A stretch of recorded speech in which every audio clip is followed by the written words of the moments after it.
सारी सृष्टि के रचनहार कबीर देव कबीर परमेश्वर जी की असीम रजा से आप सभी पुण्यात्माएं सत्संग सुनने के लिए उपस्थित हुए। जिन पुण्यात्माओं के, जिन प्राणियों के पुण्य बहुत ज्यादा होते हैं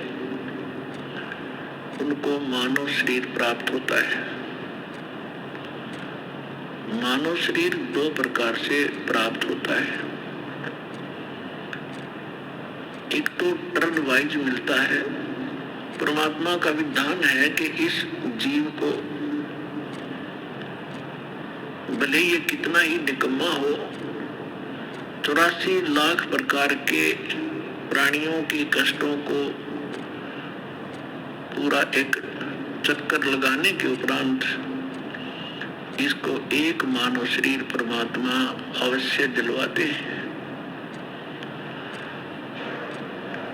और दूसरी प्रकार का जो मानव शरीर प्राप्त होता है वो उन पुण्यात्माओं को होता है जो पहले भी मानव थे। उनके पुण्य ज्यादा थे, जिस कारण से किसी जन्म में उन्होंने शुभ साधनाएं, शास्त्र अनुकूल साधनाएं की होती हैं, शुभ संस्कार बनाए होते हैं, जिसके परिणाम स्वरूप उनको कई कई सैकड़ों भी मानव शरीर प्राप्त हो जाते हैं। लेकिन उन मानव शरीर के अंदर यदि सतगुरु नहीं मिलते, सतगुरु नहीं मिलते तो उनको फिर से शुभ संस्कार बनाने का अवसर प्राप्त नहीं होता। और सतगुरु के अतिरिक्त अन्य किसी नकली संतों से ज्ञान प्राप्त करके साधना करते हैं, वो शास्त्र विरुद्ध साधना होने से यूजलेस होती है। उदाहरण के लिए श्रीमद् भगवत गीता अध्याय नंबर 16 के श्लोक 23 और 24 पर्याप्त है। और जब तक हम शास्त्र अनुकूल साधना नहीं करेंगे, हमारे आध्यात्मिक शुभ संस्कार नहीं बन सकते। तो जिस कारण से भले ही सैकड़ों मनुष्य जीवन भी प्राप्त कर ले वो प्राणी, जिसके पूर्व जन्म के किसी समय शुभ संस्कार ज्यादा संचित हो गए और फिर वो मनुष्य शरीर प्राप्त करता हुआ आ रहा है, उसके लिए वो कौन सा समय है? अब ये समय है जो ये प्राइम टाइम है। ये बिचली पीढ़ी प्रारंभ होगी कलयुग की। इसमें परमात्मा अपने बच्चों को अपने वचनानुसार अब सबको तत्व ज्ञान से परिचित कराएगा, सतनाम सारनाम सबको प्राप्त कराएगा।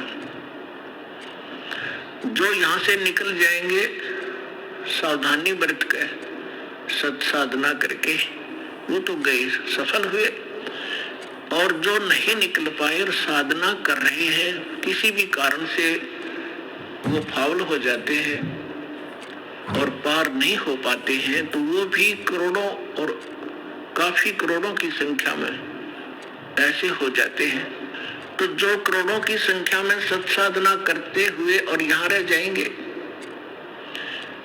ये मंत्र ऐसे अनमोल और इतने कीमती हैं, इनकी थोड़ी ही साधना से बहुत ज्यादा आध्यात्मिक एनर्जी स्टोर हो जाती है। सतनाम के विषय में सूक्ष्म वेद में कहा है, सतनाम पालड़े रंग होरी हो, 14 लोक चढ़ावे राम रंग होरी हो, 3 लोक पास अंग धुर रंग होरी हो, तो ना तुले तुलाया राम रंग होरी हो। जैसे हम यहाँ के त्योहार मनाते हैं, होली, होली मीन खुशी से हम एक दूसरे के साथ रंग उछालते हैं, तो परमात्मा कहते हैं ये होली जो आप मनाते हो ये नकली है, ये काल प्रेरित है। एक व्यक्ति का युवा पुत्र मर गया होली से 2 दिन पहले, ना वो स्वयं होली मना पा रहा है, ना उसके रिलेटिव और ना उसके मोहल्ले वाले। तो अब कहाँ गई वो होली जिसको इतना इम्पोर्टेंट त्योहार मान रहे थे? तो परमात्मा और उससे परिचित संत कहते हैं कि इस नकली सांग में, इस नकली स्थान पर आप ये नाचा गाई करते हो, आपने भांग पी रखी है, नशे में बकवाद कर रहे हो। इस भांग का नशा, काल की माया का नशा, अज्ञानता में प्रेरित होकर कर रहे हो। या एक पलक में ना जाने के बिजली गिर जा, ऐसे लोक में तुम खुशी मना रहे हो। या तो जब आपको ज्ञान होगा, आंखों से आंसू नहीं सूखेंगे, हम के कष्ट उठा रहे हैं और आगे क्या जुल्म होगा हमारे साथ। तो असली होरी राम नाम की होरी है। या खेलो, दिन रात खेलो, रात खेलो दिन खेलो, सुमन करो दिन रात इस राम नाम की होरी से, इस रंग को बखेरो। तो क्या कहते हैं कि सतनाम जो 2 अक्षर का मंत्र है, जिसमें एक ओम है, एक तत्व है, और ये ऐसा अनमोल मंत्र है, इसकी इतनी कीमत बताई है। यदि विधिवत परम संत अधिकारी संत से प्राप्त करके, अधिकारी आपको बता देता हूं, 21 ब्रह्मांड में, इस विश्व में, इस दास के अतिरिक्त इन तीनों मंत्रों को देने का कोई अधिकारी नहीं है। या गलती ना करियो, बहुत धोखा खा लिया आपने।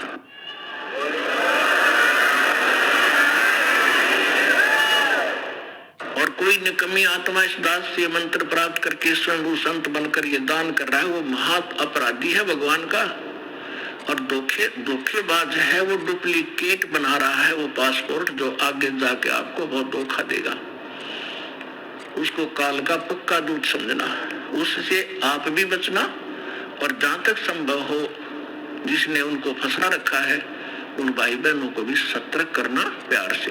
तो क्या बताते हैं, इस सतनाम के 2 अक्षर के मंत्र का श्वास उश्वास से नाम जपना होता है। परमात्मा कहते हैं, श्वास उश्वास में नाम जपो, व्यर्था सांस मत खो, ना जाने इसी श्वास को आवन हो कि न हो। फिर क्या बताते हैं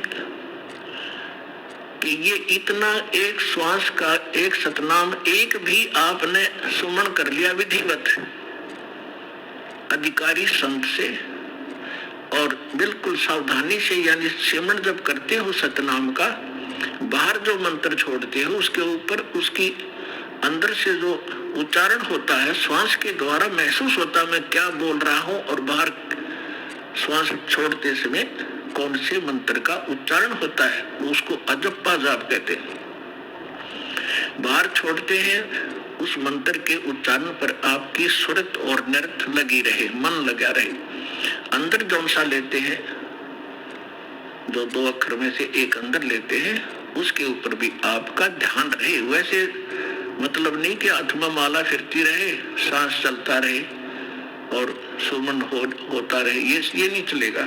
सुरत नृत्य और पवन, सुरत नृत्य मन पवन, ये चारों पदार्थ एकत्रित करने होते हैं। जब श्वास, पवन माने श्वास से सुमन करते हैं, तो उसके ऊपर हमारा सुरत और नृत्य और मन, और श्वास चल ही रहा है, ये पवन, इन चारों को एकत्रित रखना है। तो ऐसे एक सिमरन आपका पूरा हो गया। जल्दी नहीं करे इसमें, ये सहज मार्ग है। कई जल्दी के मारे मन फटाफट खींच दे मीटर सिमरन का, प्यार से करे, चाहे थोड़े कर ले, उसकी कीमत होगी। और सिमरन करे ध्यान से, बगैर सुरत नट लगाए कोई सिमरन हो रहा है, वो काम असफल नहीं होगा। तो ऐसे किया हुआ सतनाम का एक सिमरन की कितनी कीमत बताई है उन आत्माओं। जिस व्यक्ति ने कभी लाल सुना ना हो, हीरा देखा भी नहीं हो, उसकी कीमत का पता ना हो, सुना भी ना हो, और उसको कोई एक पत्थर दिखावे कि ये एक चमकीला पत्थर जो आपको नजर आ रहा है, ये करोड़ रुपए का है। अब सामने वाले ने कभी ये देखा नहीं, कभी उसका व्यवहार उससे पड़ा नहीं, तो वो मानने या ना मानने पर उसकी कीमत ज्यों की त्यों है। इसी प्रकार इस सिमरन की जो दास आपको दे रहा है, ये हीरे हैं। मोती मुक्ता दर्शत नाही, ये जग है सब अंदरे, दिक्कत के तो नैन चश्म इनका फेरा मोतिया बंदरे। चारों युग में मेरे संत पुकारे और कूक कहा हम हेल रे, हीरे माणिक मोती बरसे ये जग चुगता ढेल रे। परमात्मा ने कहा कि मैं चारों युगों में आया हूं। सतयुग में सतसुकृत नाम था मेरा, और त्रेता में मुनिंदर, द्वापर में करुणा में, और इस कलयुग में कबीर नाम से मैं आया हूं। तो चारों युगों में मैं आया हूं। और परमात्मा का विधान वेदों से आपको बहुत बार बताया है कि वो परमात्मा कैसी लीला करता है। ऊपर रहता है सतलोक में, सह शरीर मनुष्य सदृश है, वहां राजा के समान एक सिंहासन पर विराजमान है। वहां से गति करके आते हैं या अच्छी आत्माओं को मिलते हैं, उनको अपने से परिचित कराते हैं सचखंड सतलोक ले जाके, फिर उनको वापस छोड़ते हैं। फिर वो परमात्मा से परिचित महापुरुष परमात्मा के उसे यथार्थ ज्ञान को संसार के अंदर फैलाते हैं, और परमात्मा स्वयं भी वही काम करने के लिए आते हैं। एक कवियों की तरह लोकोक्तियों के माध्यम से अपने ज्ञान को प्रचार करते हैं। तो क्या बता रहे हैं, चारों युग में संत पुकारे कूक कहा हम हेल रे, हीरे माणिक मोती बरसे ये जग चुगता ढेल रे। हम सत्य ज्ञान और सत्य साधना रूपी हीरे और मोती आपके सामने बखेरते हैं, और आपने उनकी पहचान नहीं है। आप एक कंकर पत्थर आन उपासना, अन्य देवी देवताओं की पूजा, ये भूत पूजाएं करके आप कंकर पत्थर इकट्ठे कर रहे हो, ये सोचकर ये बहुमूल्य होंगे। तो यहाँ परमात्मा कहते हैं हीरे मोती माणिक बरसे ये जग चुगता ढेल रे। तो ये जो श्वास का सिमरण है ये लाल है आपका, और ये जितने भी एकत्रित करोगे इनकी उतनी ही कीमत होगी जो अभी दास बताने जा रहा है। क्या बताते हैं कि एक सिमरण आपने कर लिया श्वास का, एक सतनाम के 2 अक्षर का, एक मंत्र बाहर छोड़ा, दूसरा अंदर लेते हैं, ये एक कंप्लीट मंत्र बन गया। देख कितना आसान सी बात, चलते कर लो, बैठ के कर लो, लेट के कर लो, सफर में बस में कर लो, रेलगाड़ी में कर लो, इतना सिंपल वे। इन अज्ञानियों ने इसको पहाड़ बना रखा था। खड़े होकर तपो, धोने लगा लो, व्रत रखो, जंगलों में जा बैठो, और फिर जंगल में चले गए, रोटी के लिए फिर आए गृहस्थी के पास, दिए माई अंडे धक्के खाते। अब सारा काम अव्यवस्थित कर दिया इन लोगों ने, अज्ञानियों ने। तो क्या बताते हैं परमात्मा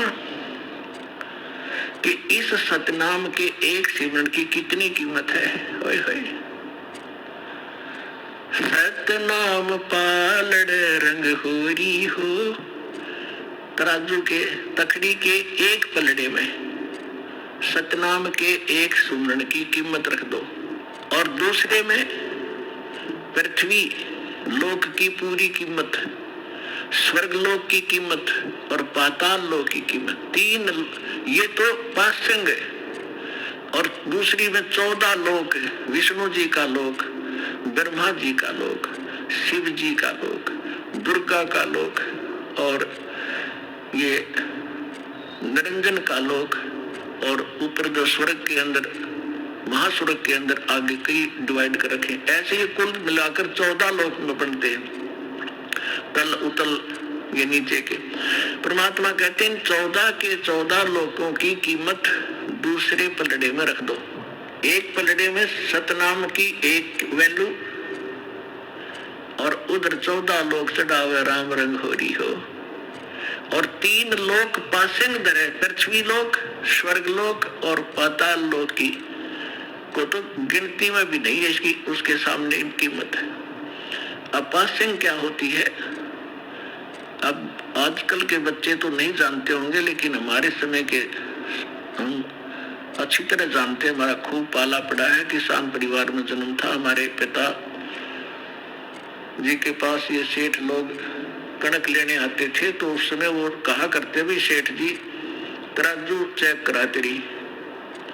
वो चेक कराता था, उसमें कुछ एरर होती तो उसको ठीक करने के लिए उसी जैसे गेहूं तोल रहे हैं, गेहूं से थोड़े से कनक लिया और दूसरे पलड़े में डाल दी जाती है। वो पासिंग ठीक करने के लिए, पासिंग माने एरर, उसके लिए वो कणक रख दी जाती है, उधर ही बट्टे रख दिए जाते हैं, दूसरी साइड पलड़े से फिर कणक तोली जाती है। तो वो जो एक मुट्ठी कणक डाली है वो पासिंग है, वो सौदे में नहीं आती, वो तो व्यर्थ में पड़ी है। वो चाहे ग्राहक की तरफ जाओ और चाहे दड़े की तरफ रह जाओ, उसकी कोई ध्यान नहीं करता। वो पासिंग है, यानी इतनी कम वैल्यू है। तो आप कितनी पुण्यात्मा हो और कितना सिमरन आप करते हो और आप कितने धनी होते जा रहे हो अध्यात्म के। कबीर साहब कहते हैं, कबीरा सब जग निर्धना, धनवंता ना कोई, धनवंता सो जानियो जिस पर राम नाम धन हो। अब आज अरबपति है और कल मृत्यु हो गया, भक्ति कही नहीं, तो कल क्या हो, वो गधापति है। फिर वो गधा बनकर घूम रहा होगा, कुत्ता बनकर गलियों में सैर सपट्टे कर रहा होगा, टट्टी खा रहा होगा, खा के यहाँ का धन। तो पुण्यात्माओं, इस परमात्मा की शरण में आपको यहाँ के भौतिक सुख भी आपके डिमांड रिक्वायरमेंट के अनुसार है, अवश्य देगा ये दाता। और फिर आपकी जो भक्ति की शेष पूंजी को सुरक्षित रखेगा, ताकि चल आपकी यहाँ जाते समय आपका धन सुरक्षित रहे। अब क्या बता रहे हैं, सतनाम पालड़ रंग होरी हो, 14 लोक चढ़ावे राम रंग होरी हो, 3 लोक पास्यंग धरे रंग होरी हो, तो ना तुले तुलाया राम रंग होरी हो। और हम हमारी बुद्धि कहाँ सेट कर दी इस काल में, यहाँ के इस काल की माया की भांग पी ली हमने। एक सरपंच बन जाता है, बस पूछो मत, वो अपने आप को पता नहीं कि महान मान बैठता है। और कोई चेयरमैन बन जाता है 4-5 सरपंचों के ऊपर, बस कहना ही क्या। एक मंत्री और मुख्यमंत्री बनकर काख पीटते फिरते, बगैर ज्ञान के बच्चों वाले खिलौने खेल रहे हैं। और आप वो हो जो मनुष्य जीवन के इस उद्देश्य को प्राप्त कर रहे हो, सफल कर रहे हो।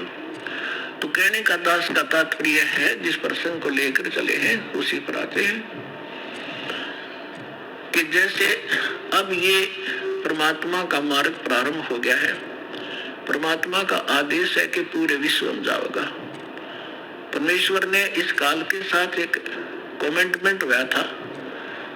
काल तो ये राजी हो गया था, उसने तो ये चतुरता करी थी कि कलयुग में ये इतने कंडम हो जाएंगे, भक्तिहीन भी हो जाएंगे और इनकी वृत्ति भी खराब हो जाएगी, ये भक्ति के योग नहीं रहेंगे, सब चापलूस हो जाएंगे, विकारी बन जाएंगे। इसलिए उसने कहा था कि भगवान 3 युगों में जीव थोड़े ले जाना। परमात्मा ने कहा था कि तूने सभी मेरी आत्माओं को ऐसा दुखी कर दिया, इनकी क्या दुर्दशा कर दी तूने, गधा बना रखा, कुत्ता बना रखा, क्या ये ऐसे थे जब तेरे पास आए। तब इसने प्रार्थना करके, ये अलग स्टोरी है लेकिन हिंट देना पड़ेगा, फिर आगे चलेंगे। तो उसने प्रार्थना की थी, भगवान 3 युगों में जीव कम ले जाना। मालिक को भी पता था, क्योंकि हमारी शंका बहुत ज्यादा है, तुरंत उत्पन्न हो जाएंगी कि परमात्मा ने ऐसा क्यों वर दिया 3 युगों में जीव ना ले जाने का। तो हमने ऐसे निकम्मा काम किया था, उसके बदले में ये सजा भी थोड़ी है हमारे को। फिर भी परमात्मा को पता था कि सतयुग त्रेता द्वापर में इनकी घनी कमाई होगी भक्ति की, और ये दुखी नहीं होंगे। जैसे संस्कार आपके होंगे उसी प्रकार परमात्मा ने इस पृथ्वी पर वैसा ही माहौल बना देता है दाता।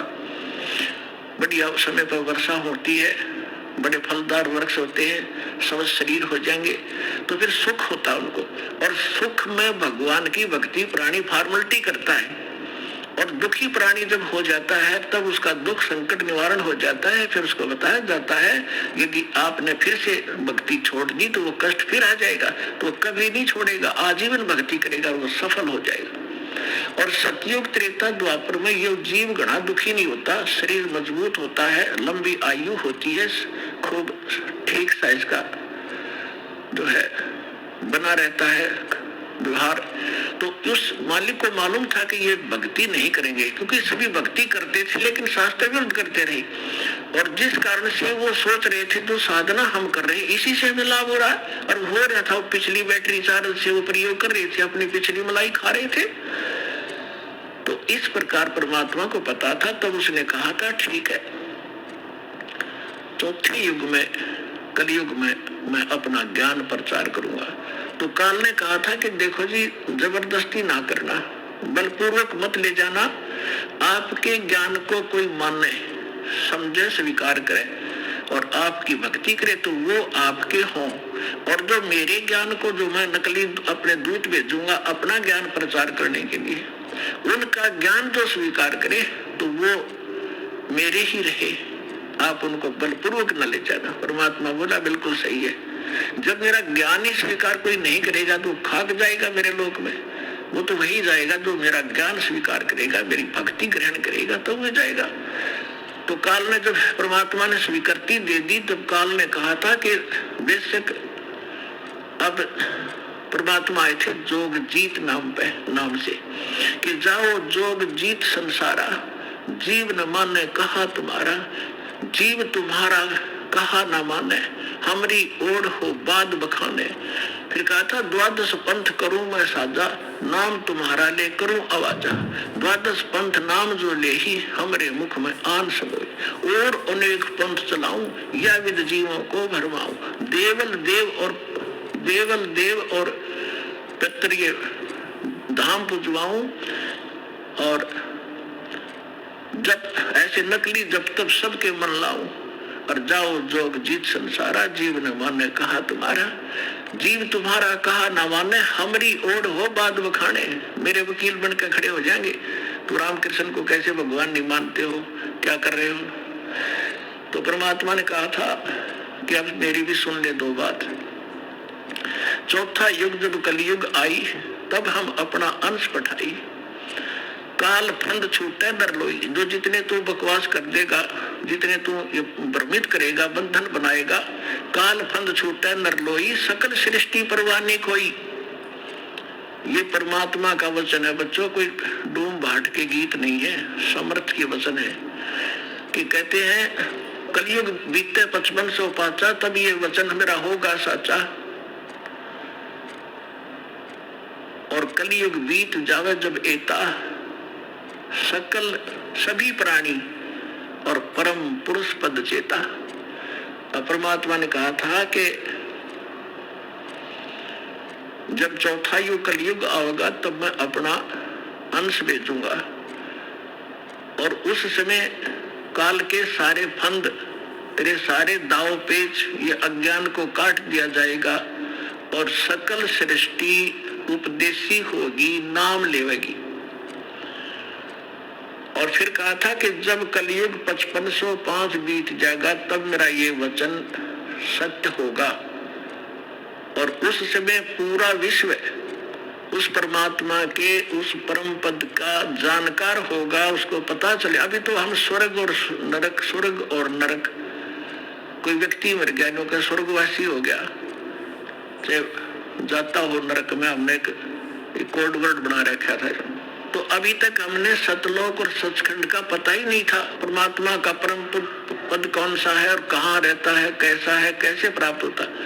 और ये नकली पंथ चले थे काल के, राधा स्वामी पंथ और कबीर पंथ, जो 12 पंथ है कबीर जी के नाम से चला रखे, सारे नकली और काल के प्रेरित है। इनमें ना सत्य ज्ञान है, ना सत्य साधना है। तो अंडरस्टूड है, जानना ज्ञान सत्य है, ना वहाँ नाम साधना सत्य है, तो क्या है वो तो खोखा है, नकली है, डुप्लीकेट सारे। तो अब परमात्मा ने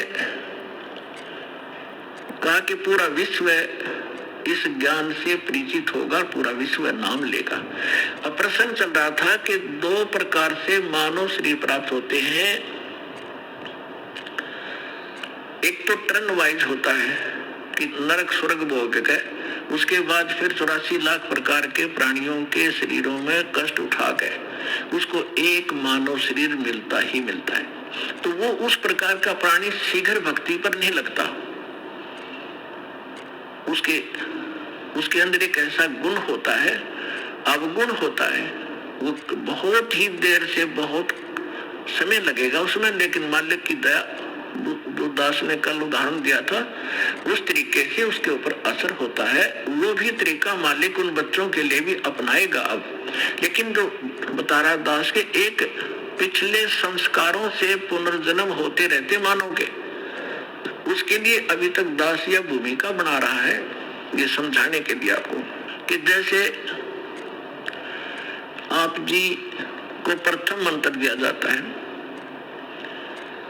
पहले परमात्मा ने इस प्रथम मंत्र में केवल ये बीच वाले 5 नाम ही दिए जाते थे, और ये काल के पंथ, जो राधा स्वामी पंथ और इससे निकली हुई जितनी शाखाएं हैं, ये 5 नाम देते हैं।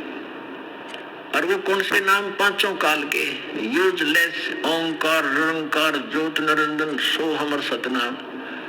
सतनाम कोई जाप है, ओंकार निरंकार ये कोई जाप है। ये 5 नाम थे जो दास आपको प्रथम मंत्र में बीच के तो फर्स्ट एंड लास्ट को छोड़कर, ये पहले नहीं दिया जाता था, इसलिए इसको अभी तक गुप्त रखा था। ये कंप्लीट कोर्स है। और वो बीच वाले जो मंत्र हैं वो आपको संसारिक सुविधा यहाँ की उपलब्ध कराएंगे, क्योंकि उनका टैक्स देंगे। ये पूजा नहीं, साधना है। साधना और पूजा में अंतर होता है। जैसे हम पूजा करते हैं परमात्मा को पाने की, तो हम परमात्मा को पाने के लिए जो भी प्रयत्न करते हैं वो साधना है। जैसे हमने, हमारा पूज्य है जल, हमने जल प्राप्त करना है, तो जल प्राप्त करना जमीन के अंदर है, तो हमारा जो पूज्य है, इष्ट है, वो है जल। और उसके पाने के लिए, जल प्राप्त करने के लिए जो भी हम क्रिया करते हैं, बोतकी लगाते हैं, पाइप डालते हैं, फिर हैंडपंप लगाते हैं, तो वो हमारी साधना है, वो पूजा नहीं है। उसको पाने के लिए जो हमारा पूज्य है, हमारा जो इष्ट है, वो तो जल है। उसके लिए जो प्रयत्न किया गया वो साधना है, और वो पूजा है उसको पाने की। तो इस प्रकार इसको पूजा और इसको समझना। हमारी आस्था जो जल के अंदर है, उन इंस्ट्रूमेंटों में थोड़ी है, और उनके बिना वो मिले नहीं। तो इसी प्रकार ये जो प्रथम मंत्र आपके दिए जाते हैं, ये साधना है। और इससे, जैसे इस दूसरे शब्दों में दास आपको कहे कि जैसे ये मंत्र एक ऐसी कमाई है, ऐसी शीघ्र इफेक्ट करती है, देवताओं को विवश करते हैं ये मंत्र आपको लाभ देने के लिए। जैसे आपको बताया था कि भैंसे को भैंसा भैंसा करता रहो, वो कभी ध्यान नहीं देता। आप वैसे गुण गाए जाओ, जय गणेश देवा, माता थारी पार्वती, पिता महादेवा, हम घोट रखी थे हमने, ये कभी नहीं सुनेंगे। और इनका एक मंत्र दे रखे आपको, उसका जाप करो, तुरंत अटैक होगा उनके ऊपर जाके, और सतर्क होंगे। क्या हो गया बच्चे को, क्या डिमांड है इसकी, देखो इसका अकाउंट कितना हमारे इसमें, उस तुरंत उसका राहत दी जाएगी। तो जो पैसे ने भैसा भैसा करो कभी नहीं सुने, एक बार कर दो, वो तुरंत देखेगा नु और अट्रैक्ट होगा, दौड़ने की चेष्टा करेगा उस आवाज की ओर। तो परमात्मा ने ये मंत्र हमें दिए थे, लेकिन बीच में काल के दूता ने, इस कबीर पंथ का जहाँ स्टार्ट हुआ था दामा खेड़ा वालों से, तो 5वीं पीढ़ी तक ये 5 मंत्र चले थे।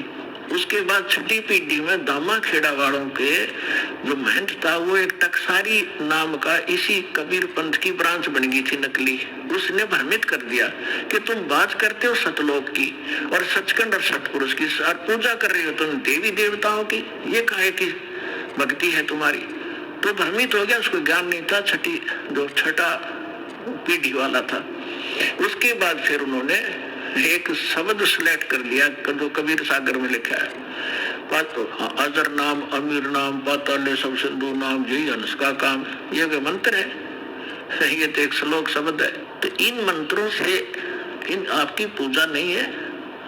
पूजा हमारा कबीर देव पूज्य है, उसको प्राप्त करना, सतलोक हमारा प्राप्त करना उद्देश्य है।